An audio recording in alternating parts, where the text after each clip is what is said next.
Welcome, everybody. This is our second real debate, and I'd like to welcome Mark Shaw, Head of Packaging Development at Parkside Flexibles. Mark, you're very welcome to the real debate. Good morning. Good morning. Good morning. And we have Dan Evans, who's our resident expert on all things to do with new materials and biopolymers, etc. And in the last, I would say, what, 3 months, you have been very learned on this subject, I would say. It's been quite intense. Lots of journals, about 100, 120. And having a medical background and loving detail, you're the perfect man for the job to read all these white papers and extract the wheat from the chaff, I think we say. Is that right? What is as opposed to what's said. Exactly right. Well, look, today what we're going to do is we're going to focus on new materials that are coming onto the market and compostables. We're going to cover things like terms like plastic free and what does that mean. But before we get going, I'm going to start off with a question, Mark, for you.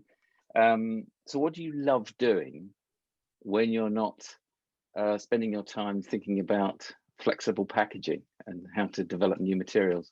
What do you like to get up to?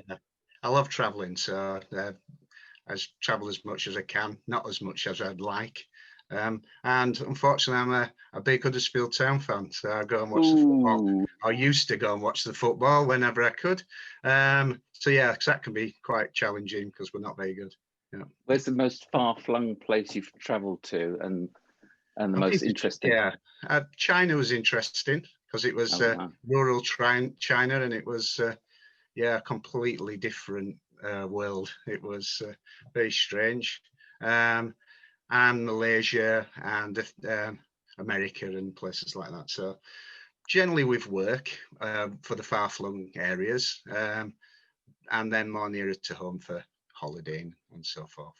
Because you've got two factories, haven't you? You've got one in the northeast in Normanton, near Leeds, and you've got one in Kuala Lumpur, I believe. Yes, so it's a very nice factory in Kuala Lumpur, and we supply all the Far East Asia from that factory, and it's a good factory. And I know your background, or should I say Parkside Flexibles background, was very much in the tobacco sector. And I think you were one of the first flexible packaging companies to really focus on sustainable alternatives, which has enabled you, I think, to probably steal a march on the competition a little bit. Would you say that was a fair statement? Yeah, that's a fair statement. So about 12 years ago, we foresaw that there'd be a need for a change from plastic packaging. And it's pretty gamble at the time because nobody really was calling for it. But so we decided to develop a full range of home compostable products, so ones that would break down at ambient temperature. And that's a challenge because you're making high barrier laminates that will then break down in a compost environment at ambient temperature. So people had tried and failed to get accreditation because we were key on that. We needed it independently tested and accredited so it does what it says it does, and most importantly would be non-toxic to the environment. So we spent the first 3 years failing because it's not an easy thing to do. The products on the market at the time maybe independently home compostable, but when you make a laminate that is high barrier and you've got several layers, it has to break down in 26 weeks, and that's a real challenge. So we worked out what needed to be done, and we spent the money and the time and the investment to get there. And it's only recently, in the last 2, 3, 4 years, that we're starting to see a return on that investment. So yeah, we were one of the first, if not the first, to get accreditation for very high barrier laminates for flexible packaging. Very good. Now I know, Dan, you've got a question. Well, go for it. You must have had an awful lot of projects during that time. Which of your projects has been your absolute favorite, which stands out among the rest? I've got to admit, there's two. So the first one was coffee laminate. So, this is a very challenging market. Coffee degrades quickly with oxygen and moisture. So it's quite a tough pack to do. And it was actually the coffee market that we first started developing compostable packaging for.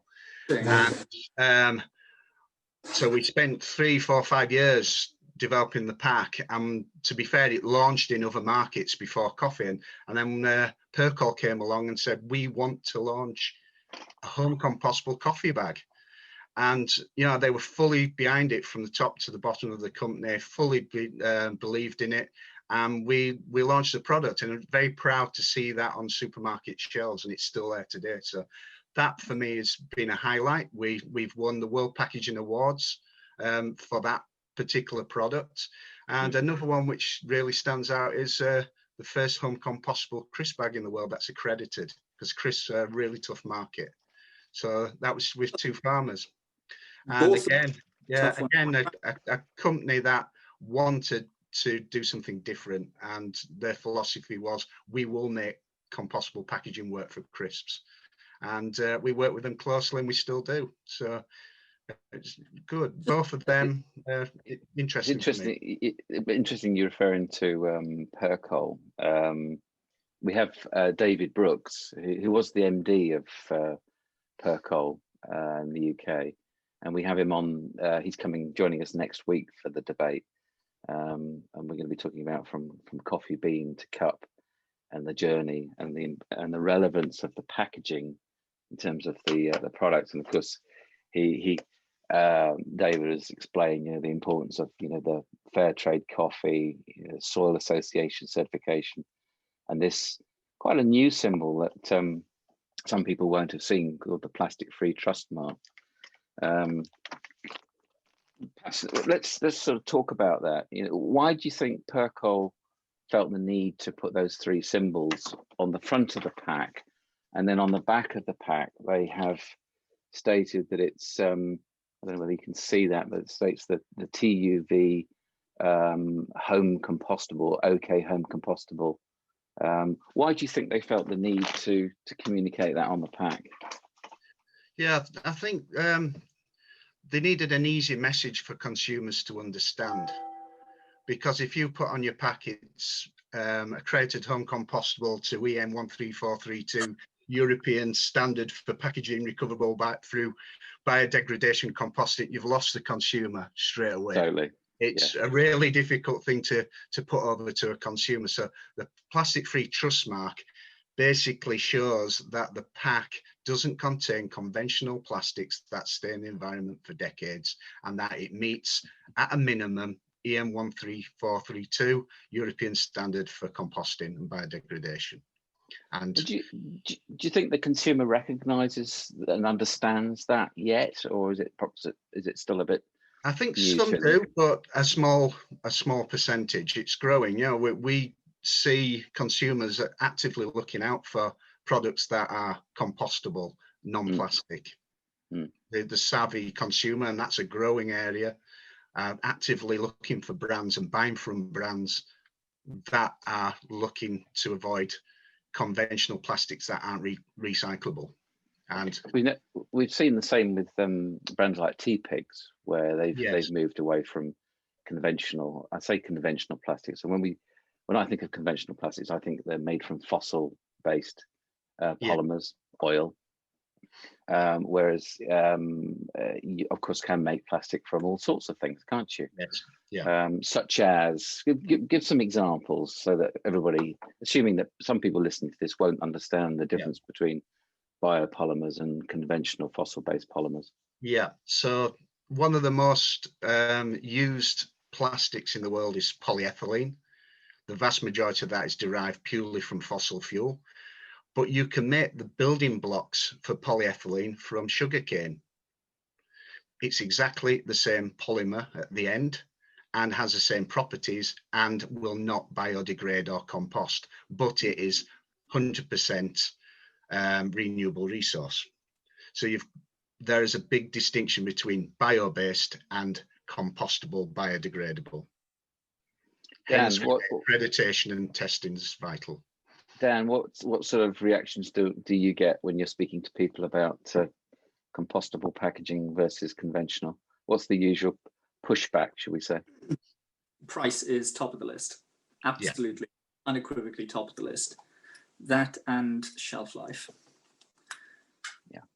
So let's go into that a little bit, shall we? So let's because that's often the burning question. Those are the barriers, aren't they? Price and shelf life. So let's start with shelf life. What's typically the reduction in shelf life when you move from a plastic metallized laminate, which is of course very difficult to recycle currently, moving to something that's essentially a cellulose based pack like this? What's the difference in shelf life that people should expect? Very much depends on what you're packing. Some products you'll see no shelf life reduction. There are a few where you actually may see an improvement, because cellulose is actually fantastic raw material. However, say the coffee bag, traditionally they've been made from PET, aluminium foil and polyethylene, and they can have shelf lives up to 18 months. Me personally, I think that's, do you need 18 months for a coffee bag? The Percol one, as you can see, has a year's shelf life. Reality is, coffee degrades, it's not at its optimum after 6, 7, 8 months. So therefore, and the supply chain is fairly rapid within supermarkets. So do you need 18 months? We've been, because of this drive towards freshness and convenience, and obviously our habits of shopping at the supermarket and doing big shops rather than regular daily top-up shops. That may be changing, of course, at the moment with the impact of COVID, but shelf life has been very relevant to make sure that we don't get food wastage, for example. Yeah. But do you think that 12 months is too long, and that perhaps we should be working towards more 3-6 months? I think for certain products, you've got to have that safety margin so that we're not creating food waste. But for something like coffee, a year should be more than sufficient. You know, supermarkets are not going to keep it on their shelves for 2 to 3 months because that's dead shelf space. And consumers will regularly get through a coffee bag in 1 to 2 months. They don't tend to stock it for 3, 4, 5 months. I know, I do. So reality is, it's going to go through the supply chain within 3, 4 months. So a year is more than sufficient. Obviously, it depends where it's been sold.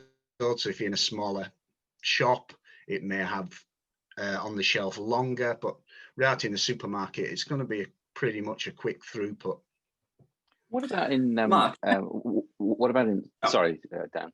What about in warm environments and hot climates, for example, where you've got high humidity? Would that shelf life reduce even further? Very much depends on where it's stored.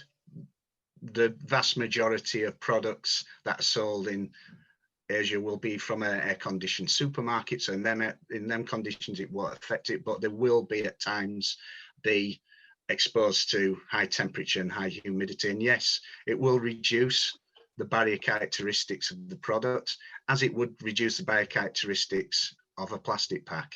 And to be fair, in some areas of Asia they over specify the pack to take into account that, so they tend to have more layers, or they use a higher barrier material. So yeah, it's a challenge.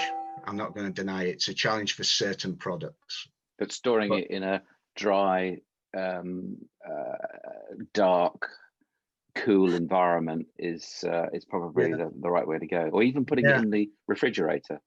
I put my coffee in the refrigerator anyway. Depending, if it doesn't matter if it's plastic or compostable, because it just, once opened, stays better. So again, it doesn't actually need to be in a dark environment. You know, that this isn't light activated. You know, that it doesn't require UV to initiate the biodegradation process. Our products need microbes that are found in compost and soil. So it's that kicks off the biodegradation process. So they will quite happily stay on the supermarket shelf for years if needed, without starting to degrade. You know, you were going to ask. Sorry, go on. Well, another one has stemmed, a compliment actually. When I first got into this, Chris McNeil, he sent me some samples of your products. And I didn't believe it. I just thought, no way, absolutely not. So I thought I'd push it to its maximum. So I filled it full of oil and stuck it in my kitchen window. And it was fine. Like, obviously, I don't know the rancidity of the oil within the package, but it stayed absolutely fine. Didn't come out, no leaking. Absolutely incredible. So fair play. Now, what I was going to ask, you mentioned that there's been an increase in shelf life with some items. What sort of items are you talking about? Well, things like fresh produce that actually need breathability, and cellulose has got some unique properties.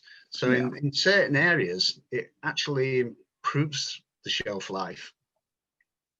Right. The product doesn't sweat, I guess. Is that right? You're thinking of... Yeah. So for cellulose, it will naturally absorb some of the moisture from fresh produce. So it'll stop it sweating, as natural anti-fog properties, whereas plastic has to have a coating to create the anti-fog. Cellulose doesn't need that. It will naturally absorb a small amount of moisture and it'll stop it fogging in the pack. So there are some areas where cellulose is actually a benefit. What about fatty products like chocolate, for example? What's the impact of cellulose versus plastic? Again, cellulose has a natural grease barrier, a mineral oil barrier. It's been used for years and years for confectionery. It was the first, should I say, plastic used in confectionery, and has been used for decades. So why aren't all the confectionery companies and coffee companies using cellulose-based laminates? For coffee, it's different because it's only recently that you could get the shelf life from a high barrier compostable laminate.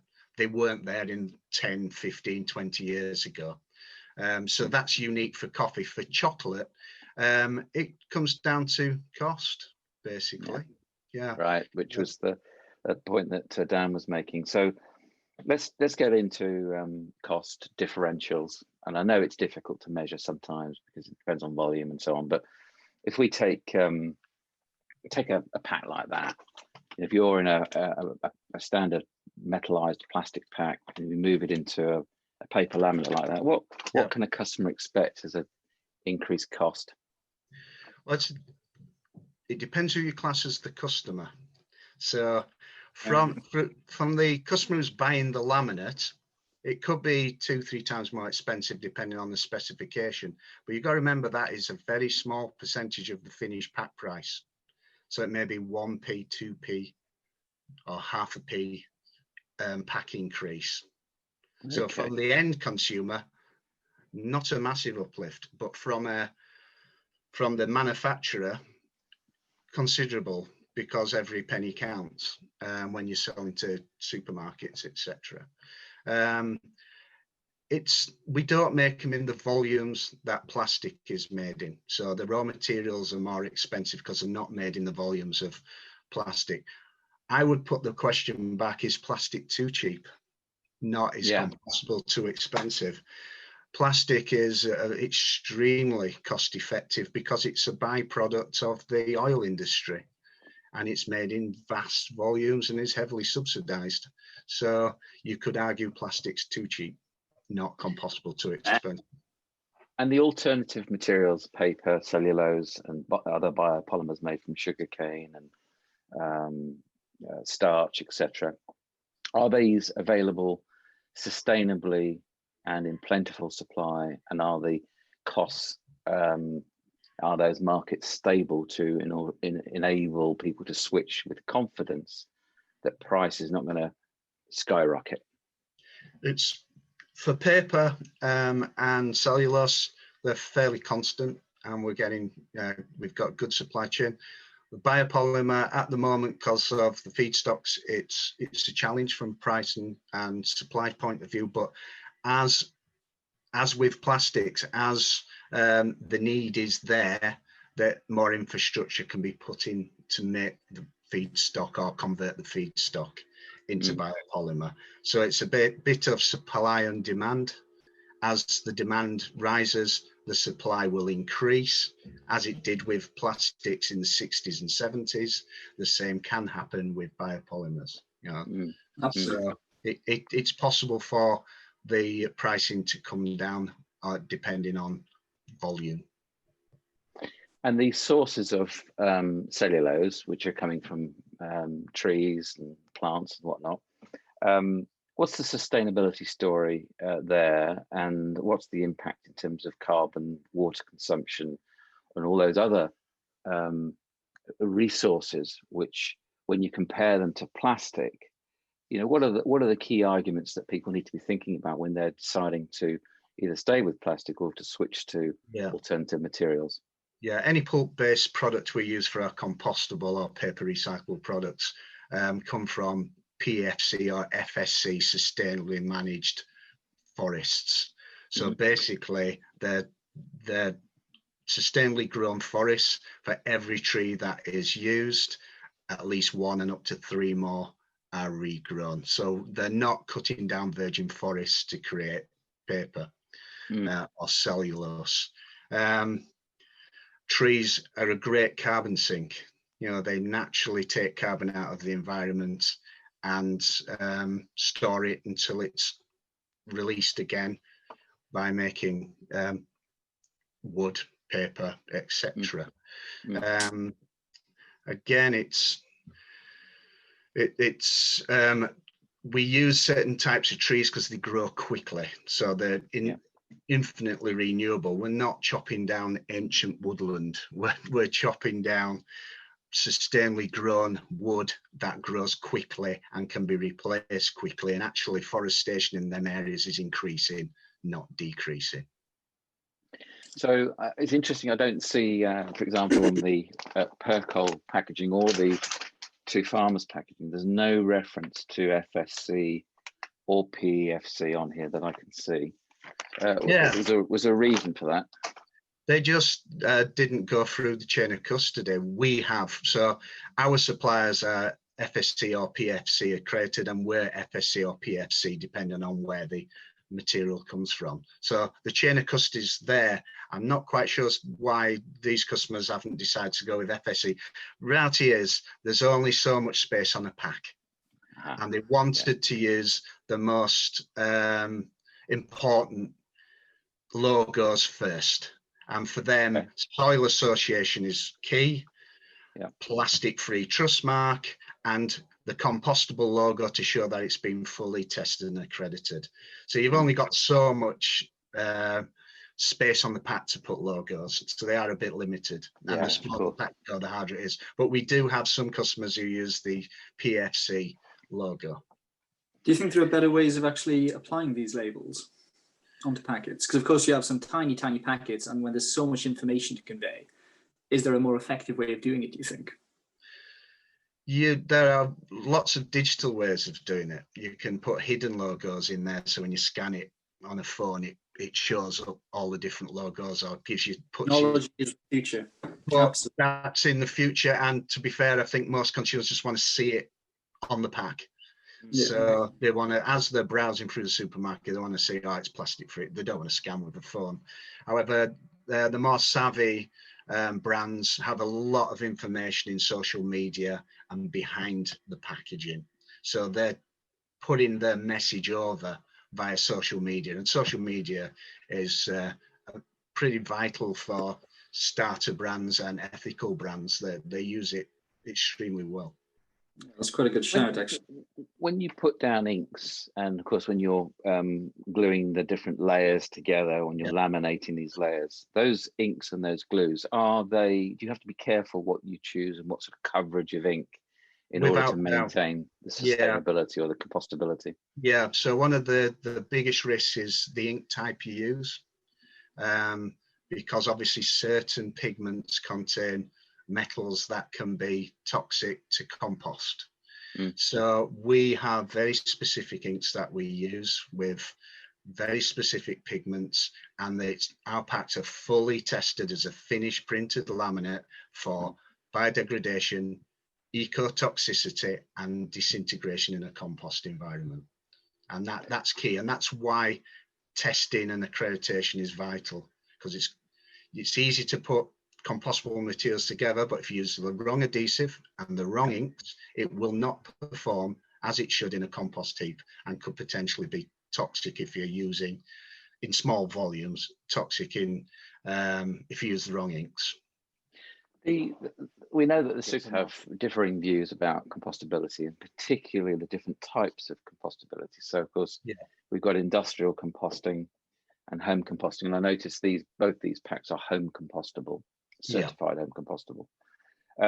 Can you just explain a little bit about, the relevance of home industrial and the differences and things that people should be aware of? Yeah, so the main difference between industrial and home compostable is the temperatures required for composting and biodegradation. So home compostable packs are designed to break down in a home compost environment, so at low temperature, and within a certain time frame, which is 26 weeks, which is actually half a normal composting cycle. A normal composting cycle's a year. So it's a very, very tough test. And the reason for that is to take into account the differences between Northern Europe and Southern Europe, or the Northern Hemisphere and the Southern Hemisphere. So that there's, it will break down in a wide range of environments. So, I physically test our packs independently in labs, but I also test them in real life environments, and they will break down even in winter in Yorkshire, where it never gets warm or sunny. Very wet. They do work. Yeah. Very wet. But so they do work. So I check all the packs that we use, and I've compost a lot of packaging, both ours and competitors. Industrial, that's basically designed to go through an industrial process. So the waste is collected and it's broken, it's biodigested at an elevated temperature at 60 degrees. So there's certain polymers require elevated temperatures, and certain polymers will work at low temperatures. The industrial works well if for small products that really will never get recycled and will go into food waste. And there's a lot of call for that, and there's lots of products that, like coffee capsules, that you'll never ever recycle properly. They're too small to be collected.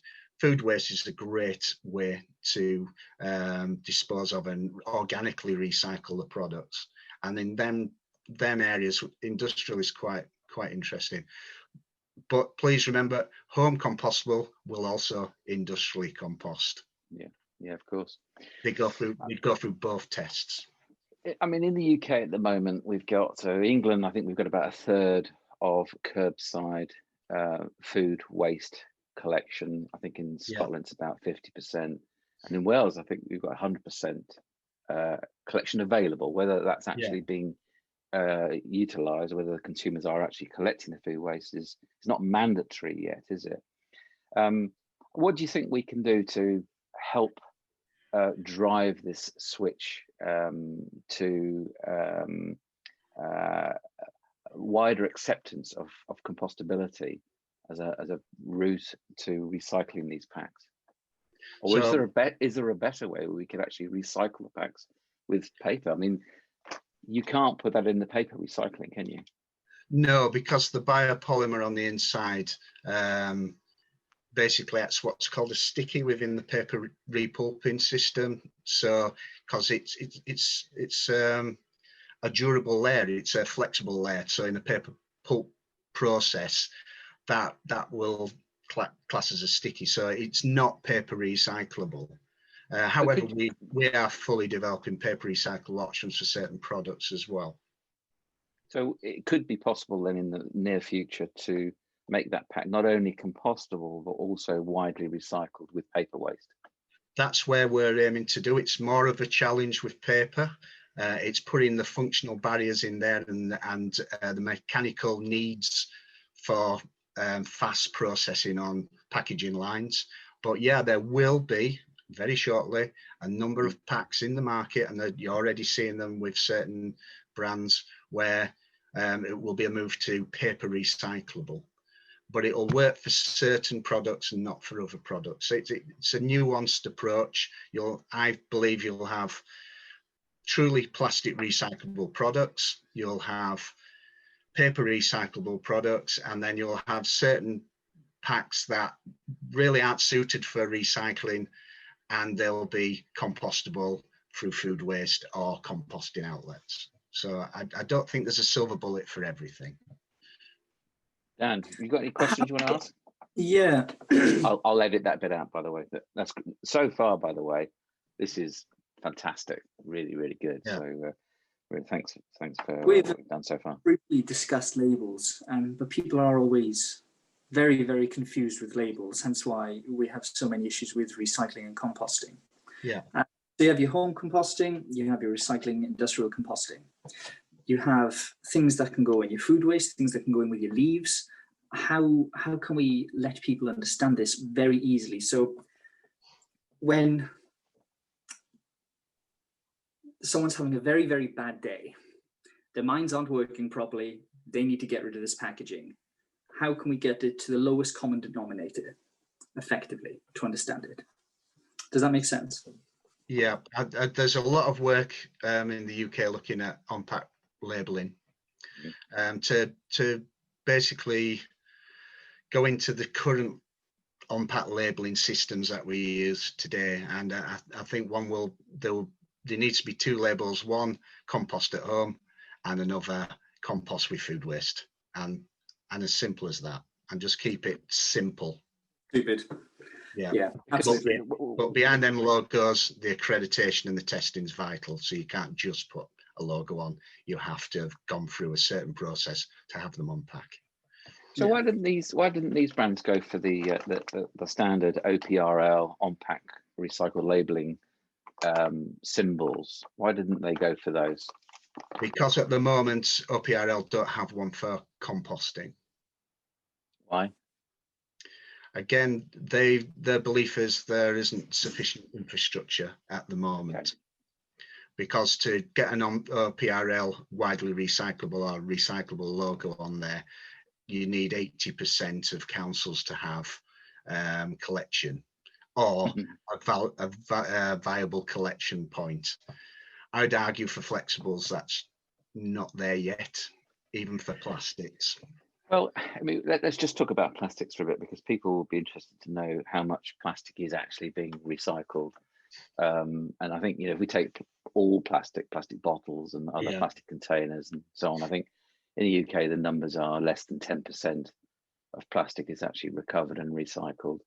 And a lot of that is then exported, mixed waste is exported to poor countries. Yeah. And I noticed something in The Guardian this morning where the government's being taken to task on this, and there may even be legal action. If we take, sorry, Dan, if we take flexibles, roughly speaking, how much of plastic flexibles are actually being recovered and recycled? Do we know that?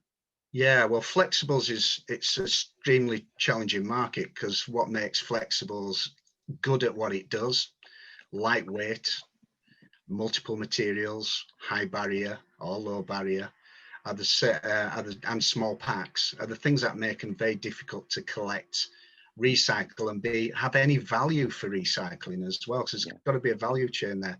So currently less than 4% of flexible packaging is collected. I'm unsure of that 4% how much is actually physically recycled and how much in the UK is actually physically recycled. And at present, the only collection route is through carrier bag waste in supermarkets. So that isn't a robust recycle chain at the moment. There's a lot of work though going on to improve that, and there needs to be. I think a point that is be expressed absolutely anywhere.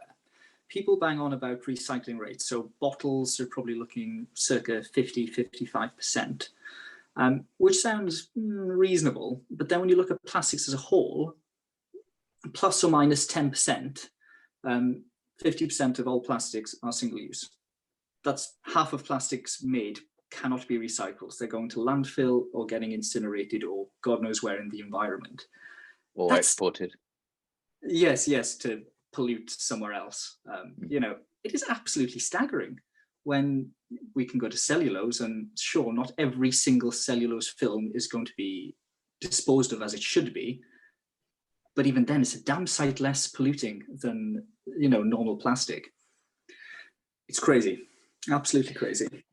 When somebody wants to switch to a cellulose-based pack, what are the things they need to think about in their factories when they're running high-speed form, fill, seal lines?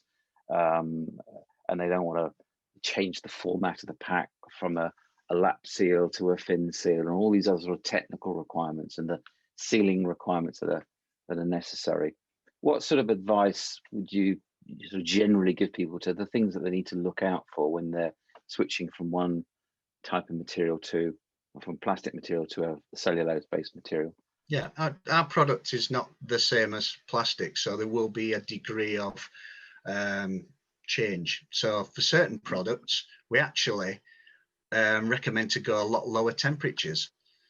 So when we replace, so a lot of products we replace are PTP laminates, where traditionally people put a lot of heat and pressure in because they can, because PET is very forgiving.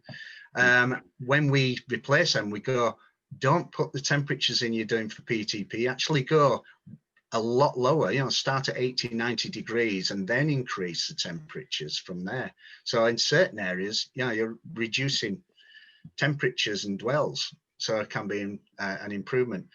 When you're replacing a flexible plastic, thin plastic film with something that's got paper in there, then yeah, there can be some more challenges. You know, the forming colours, etc., might need a tweak.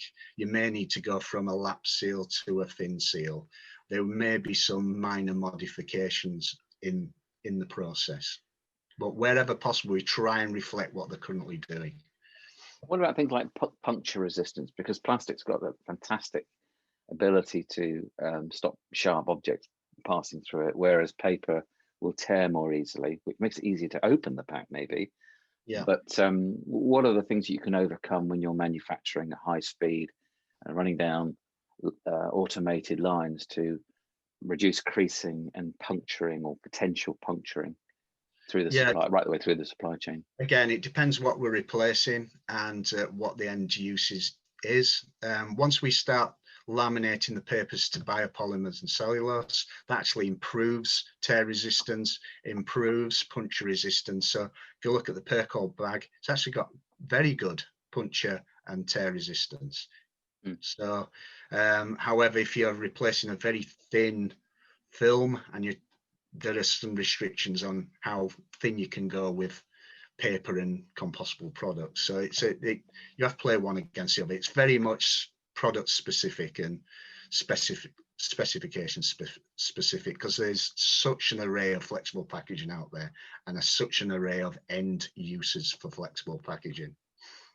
On the back of the Courtauld agreement and the RAP objectives to, you know, reduce packaging weight, there was obviously a massive drive in the last 10 years, particularly to lightweight packs, which of course has favoured the use of high performance plastics. Without doubt. When you switch back to cellulose and fibre based, do you need to increase the weight to give the same performance, and therefore reduce your yield? Is that one of the trade-offs? Or again, it depends what you're replacing, but for very lightweight thin films, yeah, it's likely you would have to go thicker and heavier weight, because you cannot physically make a paper as thin as a 12 micron polyester. It's just impossible. So they can be trade-offs depending on what the specification is.